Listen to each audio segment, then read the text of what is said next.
Olá, pessoal! Estamos aqui hoje mais uma vez para refletirmos juntos a nossa liturgia do dia, tá certo? E nessa sexta-feira as leituras falam pra gente que o Senhor ressuscitado se manifesta aos seus discípulos em uma refeição. Ele também se manifesta hoje a cada um de nós, estendendo-nos o mesmo convite feito a Pedro. Segue-me, então que nós possamos celebrar com piedade e devoção. Então a primeira leitura está em Atos, capítulo 25, versículo 13 a 21. Atos, capítulo 25, versículo 13 a 21. Naqueles dias, o rei Agripa e Berenice chegaram a Cesareia e foram cumprimentar Festo. Como ficassem alguns dias aí, Festo expôs ao rei o caso de Paulo, dizendo: Está aqui um homem que Félix deixou como prisioneiro.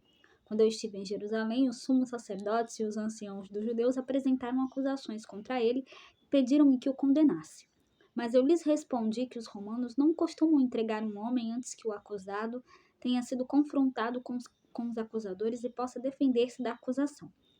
Eles vieram para cá e no dia seguinte, sem demora, sentei-me no tribunal e mandei trazer o homem. Seus acusadores compareceram diante dele, mas não trouxeram nenhuma acusação de crimes de que eu pudesse suspeitar. Tinham somente certas questões sobre a sua própria religião e a respeito de um certo Jesus que já morreu, mas que Paulo afirma estar vivo. Eu não sabia o que fazer para averiguar o assunto. Perguntei então a Paulo se ele preferia ir a Jerusalém para ser julgado lá. Mas Paulo fez uma apelação para que a sua causa fosse reservada ao juízo do Augusto Imperador. Então ordenei que ficasse preso até que eu pudesse enviá-lo a César. Então, a gente vê aqui na primeira leitura, né? Paulo aqui falando, né? A primeira leitura, né, dos Atos dos Apóstolos, né? Que aqui Paulo, né, estava preso e aí o caso dele foi exposto e aí quando o rei Agripa, né, eles foram cumprimentar a Festo, né, o rei Agripa e Berenice, né, e aí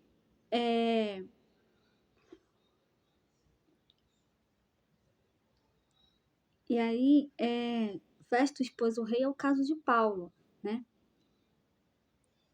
E aqui, né, Festo ele disse assim,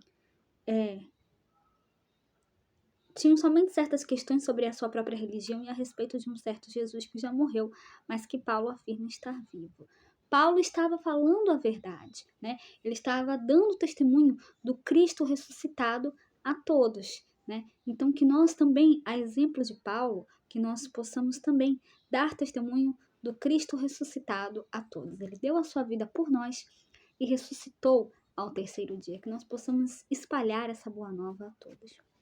E agora, falando do Evangelho, hoje ele está em João, capítulo 21, versículo 15 a 19.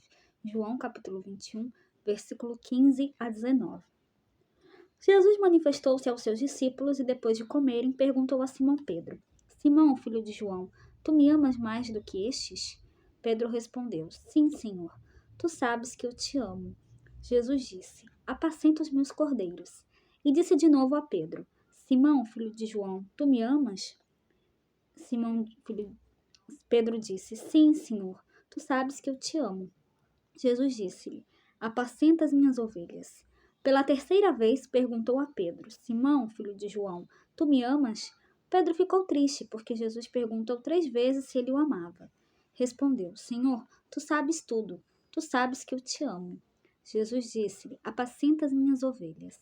Em verdade te digo, quando era jovem, tu te cingias e ias para onde querias. Quando fores velho, estenderás as mãos e outro te cingirá e te levará para onde não queres ir.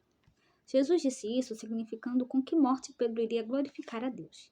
E acrescentou: segue-me. Então, no evangelho de hoje, o Senhor ressuscitado aparece aos seus discípulos em uma refeição, tomando o alimento com eles. Mas o foco do texto está em Pedro, né, o pastor do rebanho. Jesus perguntou-lhe por 3 vezes se o ama. Essa tríplice pergunta nos remete à tríplice negação de Pedro na paixão de Jesus. A gente sabe, né, que Pedro negou a Jesus 3 vezes, né? Mas o Evangelho, entre outras tantas coisas, trata da conversão, da missão conferida e do martírio do apóstolo. Por isso, prontamente o discípulo responde: Senhor, tu sabes tudo, tu sabes que eu te amo. Então, a sua profissão de amor, Jesus confia-lhe a missão de apacentar as ovelhas de seu rebanho. Por fim, o Senhor aponta de que morte Pedro haveria de glorificar a Deus. Isso demonstra que já no cristianismo nascente, os primeiros cristãos já veneravam o martírio de Pedro. Então, assim, rezar esse texto ao final do tempo pascal tem a finalidade de percebermos também o nosso processo de vida e de conversão em direção ao Senhor, tá certo? Então, era isso que eu tinha que falar para vocês hoje. Muito obrigada a todos por curtirem, por comentarem. Aqueles que só assistem mesmo também agradeço. Espero que vocês tenham gostado dessa reflexão de hoje. Espero encontrá-los todos aqui amanhã, sábado, se Deus quiser, para continuarmos refletindo cada vez mais as leituras da Sagrada Escritura. Então, muito obrigada a todos e até a próxima, se Deus quiser.